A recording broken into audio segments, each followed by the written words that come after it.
Hello everyone, this is part 43 of What If Naruto Got Lost During His Training TS, and I hope you guys enjoy this video and to like, to subscribe, to share, and check out the playlist, to see more comment down below. Now let's start the intro. They call me a god. They call me a god. They call me a god. Join my membership, the perks are great. It's in the description. Be sure to like and subscribe, it gives me more motivation. Enjoy. The shinobi had stopped using their ninjutsu and genjutsu after a few hours of losing 100 of their number against the Rosuto warriors. Taijutsu was their only hope of surviving the awakened dragons that they had unleashed upon themselves. Tem had lost his karma after the 700th K. He was busy dispatching his foes simply with his hands that acted as blades themselves, slicing through the boss of the damned Otonins. Occasionally he would use some smoke bombs, mini firebombs, exploding tags, and the like. He and his Tenchi friends moved as a single unit, as a single entity, as if all their consciousnesses were one. All of their movements were in tandem. The enemies just kept coming, but Tem and his group just kept sing. Normally Tem would find himself directing the actions of the rest of the group, rarely ever having to join the fray himself, but like most of the Rosuto citizens he had some training in self-defense. Training that for most of the rest of the world would be considered as formal training. Theirs was a people with a long history of fighting, and although they were a peaceful people in the last 1,000 years, that did not mean that they would deny their heritages to continue, if only with minimal influence to their lives. Tem, who had been using twin karma, had resorted to his hands and his feet to do the damage dealing for him, using his knowledge of human psychology and physiology to his advantage. The Nufu clan was the Human Resource and Development Department. They were the clan in charge of dealing with everything that had to do with that department. A number of these things included psychology, physiology, and sociology.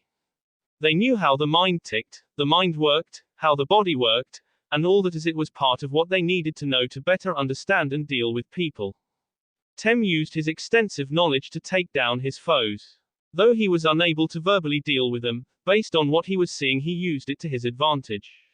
Due to his knowledge of how the body worked, he could more or less predict how his enemies would move, what action they would take seconds before their boss were to take action. By using some subtle sign language he was able to communicate with his Tenchi companions, the mage not really needing to be told what to do as he blasted the Otonins with destructive spell after destructive spell. The battle lasted for a number of days. The warriors of the battle knew not how many foes they had fought, or how long they were fighting without rest, food, or water. All they were sure of was that they had been fighting, non-stop for days, and finally their fighting constantly was over. In truth they had somehow battled, and survived a literal S of more than 10,000 Otonins. Otogakur may have been scattered all over the country, but that did not mean that there were few of them. They were in fact one of the few hidden villages with such a high shinobi count. Since Orochimaru had many technologies at his disposal, one of them was a cloning facility which he used to acquire such a vast army. 10,000 genin, which Chunin abilities, was only 1/3 of what he had originally had, but due to the efforts of the invading army, the number of genin and Chunin had drastically declined. Orochimaru would have to mass clone a few thousand or more shinobi to serve his purposes, the first being immortality and the second being world domination. From the 100 of Rosuto warriors that were members of Group 3, only 50 remained. It was reminiscent of the time that Juashu spent adventuring before his formal training had begun under that pizza and popcorn-loving sensei of his. Among those that had survived the battle were Tem, his 5 Tenchi companions, and that one Tetsu mage. Out of all the survivors they were the ones that had dealt the most damage to the enemy forces. They were the ones that had taken the most number of lives, sent the most number of souls to the crossworld. The afterlife was 10,000 souls fuller than before the battle took place thanks to that small group. Guess. We. Can. Rest. Now. Tem said between breaths, the fatigue and stress of the fight finally catching up to him. He grew more tired as the seconds ticked by, but he had strength enough to make sure that all 50 of them were together for whatever was to come. T. Teiku, one of the survivors said, saluted, then promptly fainted from extreme exhaustion. Group 4 had found themselves just outside one of the most well-protected bases out of all the information that the initial scouts had gathered about all 9 bases within Rice Field. This fourth one being one of the most well-protected, it was one of 2 cloning facilities, and it was swarming with guards. There were simply too many of them, even with a force of 3,000. The Rosuto forces didn't think that they could take on and win against a force that could multiply itself within minutes after losing just one combatant. The Rosuto forces estimated that for every one Otonin or rice field soldier killed, another 100 would take its place.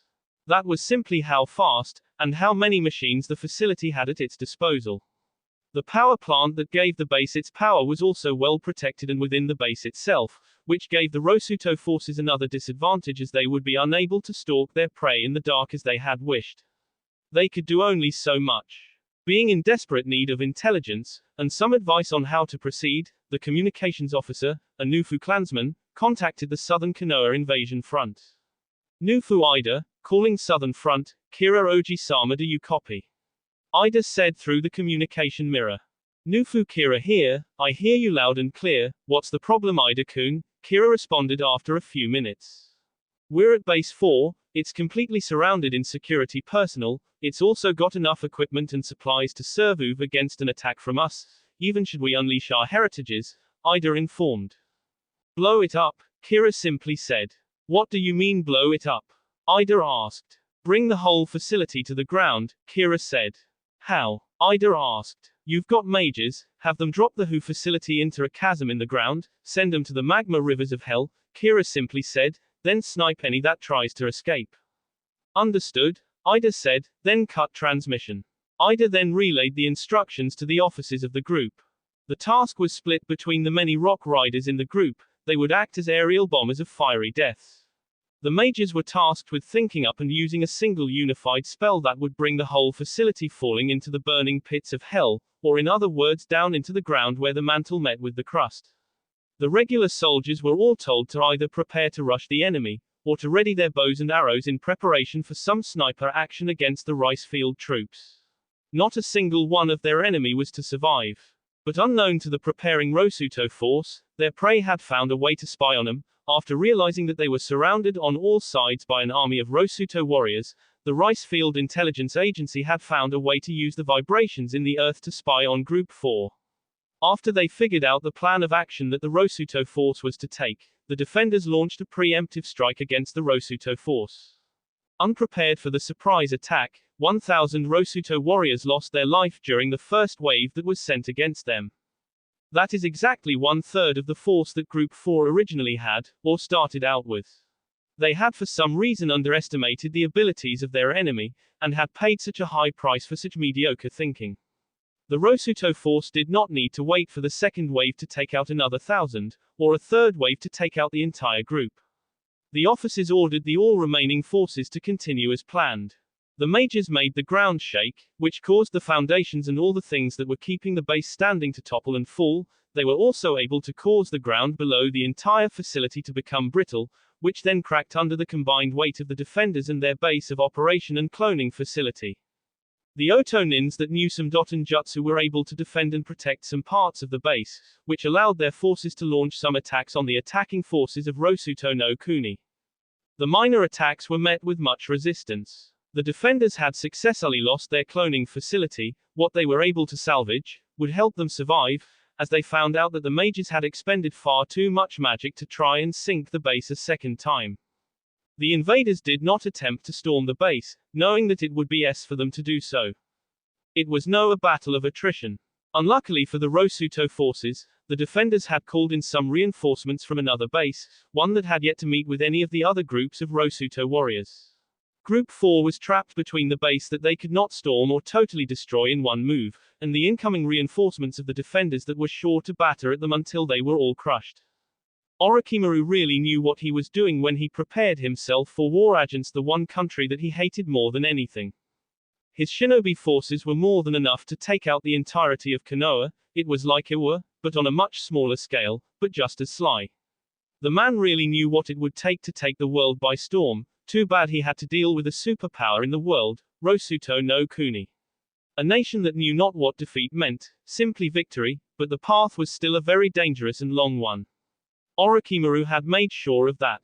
While Group 4 was busily defending while at the same time attacking, Group 5 was making their way to the meeting place. They had had one of the easiest times demolishing the base that they were assigned to. it was a prison facility, which had one kind of prisoner in it, the unstable kind. The soldiers had no trouble sealing the violent tendencies of the master of the place, the one that had the most power or control over all the other unstable experiments, some of which were disposed of due to their being too much of a danger to both themselves and to anyone else around them. The rest of the unstable prisoners, as well as the first of their kind, were allowed to join the Rosuto army. In short, they were conscripted into the business. They were also promised more a way to more control their powers, power that were granted in part to them by Orochimaru through experimentation. While Group 5 was nearing the halfway point of their journey to the meeting place, they somehow intercepted a distress call from the fourth base. The base and cloning facility was requesting aid from the other bases due to their being under siege as well as having lost their most valuable facility. The officers of Group 5 decided that it would be a great way to test the resolve and loyalty of their new recruits, as well as their duty to help out the comrades whom they were sure were the ones behind the siege, fellow Rosuto forces that were trapped between the 4th base and the incoming reinforcements of the rice field defenders. While heading in the direction of base number 4, Group 5 encountered the reinforcements that the defenders requested from the other bases. There were quite a lot of them, but Group 5 was able to use surprise to their advantage and ambushed the rice field reinforcements. They blitzed the defenders, rushing in and out of the group of soldiers and shinobi, taking as many as they could, while making sure that no one of the invasion's side lost their life. The ambushes that the group orchestrated were able to take out sizable amounts of defenders at a time. It was enough that the force that would reach the 4th base would be inefficient in completing their original objective, which was to reinforce the defense of the base, as well as aid in wiping out the invaders that had formed a ring around the base. Once the base was in viewing distance, Group 5 made their presence known to their compatriots by contacting them through radio instead of through mirrors. It was a slightly happy Nufu member that greeted them, and informed them of where they should position themselves, as well as where to send the mages to for a final strike against the defenders. The mages having gained back the power after the days upon days of surviving through the conflict. Once the mages were all in position, the officers in charge of the demolition operation gave the signal, and in one giant ball of hellfire, the base and all the defenders within were wiped out off of the face of the world. Not even the ones that had prepared some reinforced underground bunkers had survived the blast. It was simply too hot, and the hit arrived simply too fast. The mages fueled their fire with rage and revenge-filled thoughts brought about by remembering their comrades that had SD in previous sorties and battles. The mages knew that emotions could help strengthen their magics, therefore had used their anger and sorrow to their advantage. With the total destruction of the 4th base within the boundaries and lands of the land of rice fields, Groups 4 and 5 were able to make their way to the meeting place where all the groups would meet up. Along the way they intercepted some late arrivals that had planned on reinforcing the 4th base, but were as luck would have it far too late to do anything of consequence. Even their pathetic deaths were meaningless. While Groups 4 and 5 were doing their best in destroying the bases assigned to them, Group 6 had made its way to an underground base that was mostly empty save for some rebel factions within the country, factions that opposed the rule of the Hebi Senin. They had wiped out the former occupiers of the base, and had established it as one of their bases of operations. When a diplomatic unit was sent out to speak with them about a potential alliance between Rosuto and their forces, the diplomatic group was pleased to have SD in the defense of the Rosuto royal family's honor and name. The rebel faction did not see any benefit in joining up with the invaders, and went so far as to insult Juashu's family with a lot of words. Once the words were delivered, the diplomatic unit consisting of 5 men and 1 woman, had simply attacked them. The rebel factions were able to subdue and execute them, but the woman, who was a Nufu member, was able to get the word out to the rest of the group that the rebels were more selfish than Orochimaru himself. They believed that they could win against all odds, and had made it a point as to state that the rest of Rice Field would not stand for having to put up with another foreign set of rulers. Apparently they did not think about the consequences of their actions, since that statement meant that most of the rest of the civilian populace would have to be wiped out to secure the safety of all the rest of the people as well as the safety of the Rosuto forces. With the message received, Group 6 relayed the information that had been gathered to the commanding group of the Rice Field invasion. The response that they were given was to root out all of the rebel factions, and decimate them. Following the initial mission specifics, the response from command was still the same: gather valuables from the bases, and then eliminate everything else. They had found a den of rebels, and now they were tasked with clean up. Best remove all the filth while it was still early than to wait for the S to hit the fan when the invasion force was too far to be of much use.